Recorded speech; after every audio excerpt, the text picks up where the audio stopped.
Mathematics in education চ্যানেলের আরেকটি এপিসোডে আপনাদেরকে স্বাগতম। আজকে আমি বীজগণিতের 1 নম্বর সূত্র, যেটাকে আমরা a plus b whole square equals to a square plus 2ab plus b square হিসেবে চিনি। আমরা এই সূত্রটা কেমন করে গুণ আকারে নির্ণয় করা যায় সেটা আমরা জানব।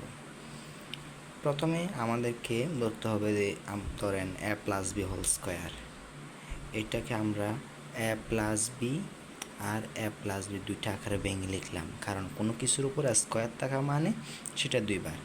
তাহলে a দিয়ে a প্লাস বিকে একবার গুণ করব, আবার প্লাস বি দিয়ে আবার a প্লাস বিকে কী করব, আবার গুণ করব।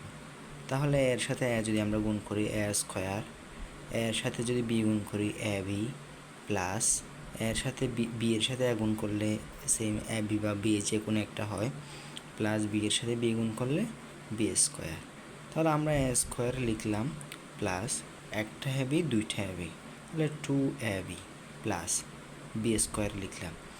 একটা বি আমি কেন হিসেব করলাম, এ বি এর আগে কোনো কিছু চিহ্ন নেই, মানে আমাদেরকে মনে রাখতে হবে যে সেখানে একটা শখ এ বি আকারে আছে আর একটা শখ এখানেও সেম এ বি আকারে আছে।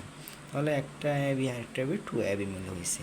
তাহলে আমরা ঠিক সে এখন a plus b whole square থেকে কীভাবে তার সূত্র a square plus 2ab plus b square আসলো সেটা আমরা জানলাম। ধন্যবাদ সবাই।